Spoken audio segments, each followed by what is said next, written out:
Syekh Sulaiman Ar-Rasuli, penjaga adat, ulama penyangga negeri Minangkabau yang bergelora. Tempo lambat, suara alam, desir angin, denteng sura. Di tanah Minangkabau, di antara lekuk bukit dan aliran sungai yang tak pernah berhenti, lahirlah sebuah peradaban yang tak hanya membesarkan tubuh, tetapi juga akal dan jiwa. Disinilah adat dan syariat saling bersalaman. Disinilah kata kota menjadi janji, dan janji menjadi marwah. Dan dari rahim tanah inilah lahir seorang ulama besar. Bukan sekadar guru, bukan hanya cendekia, melainkan penjaga keseimbangan zaman. Namanya Syekh Sulaiman Ar-Rasuli.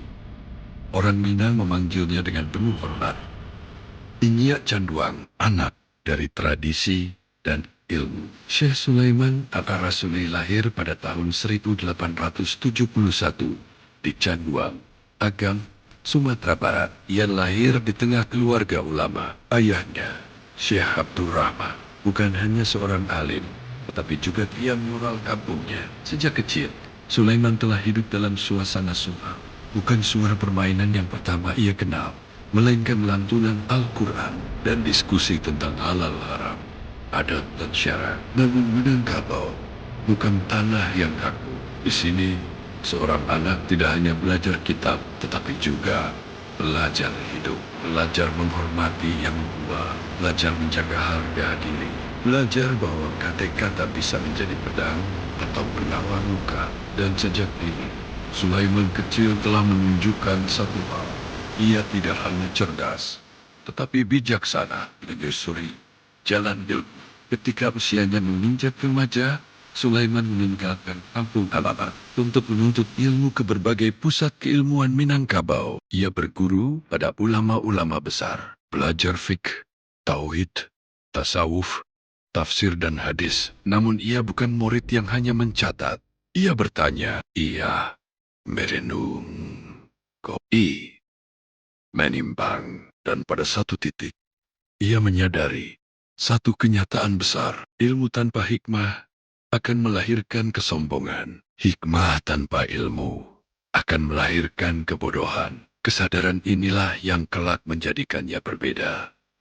Di tengah gelombang besar perubahan zaman, badai pembaharuan, dan gelombang pertentangan, awal abad ke-20, angin perubahan bertiup kencang di Minangkabau. Muncul gerakan pembaharuan Islam. Mereka menyerukan pemurnian, menentang taklid, mengkritik praktik adat dan tarekat. Di sisi lain, berdiri para ulama tradisional yang menjaga mazhab, menjaga sanad, menjaga adat, yang telah menyatu dengan syariat. Pertentangan pun tak terelakkan. Surau menjadi medan debat, mimbar menjadi arena perlawanan gagasan. Masyarakat terbelah, dan di tengah badai itu berdirilah Syekh Sulaiman Ar-Rasuli. Ia tidak berteriak, ia tidak memaki, ia menjelaskan dengan suara tenang namun tegas. Ia berkata, adat Minangkabau bukan lawan Islam. Ia adalah wadah tempat Islam beragam. Adat basan di syarat, syarat basan di kitabu. Inilah puncak pemikiran Inyak Candu. Ia tidak menolak pemahaman, namun ia menolak pemutusan akal.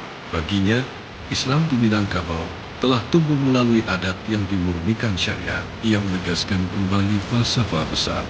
Adat basan di syarat, syarat basan di kitabullah, bukan slogan kosong, melainkan sistem kehidupan. Adat mengatur hubungan manusia, syariat mengatur hubungan dengan Tuhan. Keduanya tidak boleh saling, karena bila adat dihapus, masyarakat kehilangan pijakan. Dan bila syariat ditinggalkan, jiwa kehilangan arah. Perang pemikiran, bukan pedang. Debat-debat besar terjadi. Tulisan-tulisan tajam bermunculan. Syekh Sulaiman menulis, berpidato, mengajar, namun satu hal tak pernah ia lakukan, mengkafirkan. Ia berkaya. Perbedaan adalah ujian akhlak, bukan alasan untuk saling menghancurkan. Di saat sebagian orang memilih jalan keras, ia memilih jalan hikmah. Dan justru karena itulah, pengaruhnya semakin luas. Pendidikan sebagai jalan keabadian. Inyak Canduang sadar Perdebatan akan berlalu, namun pendidikan akan tinggal. Ia mendirikan dan mengembangkan Madrasah Tarbiyah Islamiyah MT, bukan sekedar sekolah, tetapi kawah candra di muka ulama Ahlussunnah wal Jamaah. Di sana, santri tidak hanya diajari membaca kitab, tetapi juga memahami konteks, menghormati perbedaan, dan menjaga adab dari MT. Lahirlah ulama-ulama besar yang kelak menyebar ke seluruh Nusantara. Nahdlatul Ulama dan perjuangan organisasi. Ketika Nahdlatul Ulama berdiri, Syekh Sulaiman A.A. Rasul berada di barisan terdepan. Ia menjadi Rais Akbar NU Sumatera Barat, menjembatani ulama, adat, dan masyarakat. NU baginya bukan alat politik semata, melainkan benteng tradisi Islam Nusantara, penjajahan, perlawanan, dan martabat di bawah bayang-bayang kolonialisme Belanda. Inyak Canpang tetap berdiri tegak. Ia menolak tunduk. Ia menolak kompromi yang menghinakan martabat umat. Perlawanan tidak selalu dengan senjata. Kadang, perlawanan terbesar adalah menjaga identitas. Tahun-tahun senja, usia menua, rambut memutih, namun pikirannya tetap tajam. Ia masih mengajar, masih menasihati, masih menjadi rujukan. Hingga akhirnya, pada tahun 1970, Syekh Sulaiman Al-Rasuli kembali ke hadirat Allah, namun jasadnya pergi. Pemikirannya tinggal, warisan yang tak padam. Hari ini, ketika adat dipertanyakan, ketika tradisi dianggap beban, nama Inyak Canduang kembali bergema. Ia mengajarkan kita satu hal penting.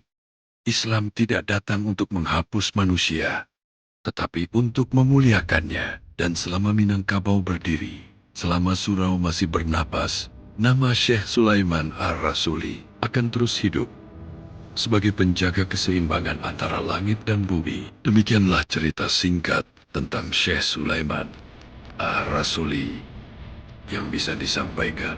Semoga bisa bermanfaat dan menjadikan kita lebih baik dari sebelumnya. Jangan lupa selalu dukung channel ini dengan cara like, comment, share, dan subscribe agar channel ini bisa berkembang dan selalu menyajikan tontonan yang bermanfaat.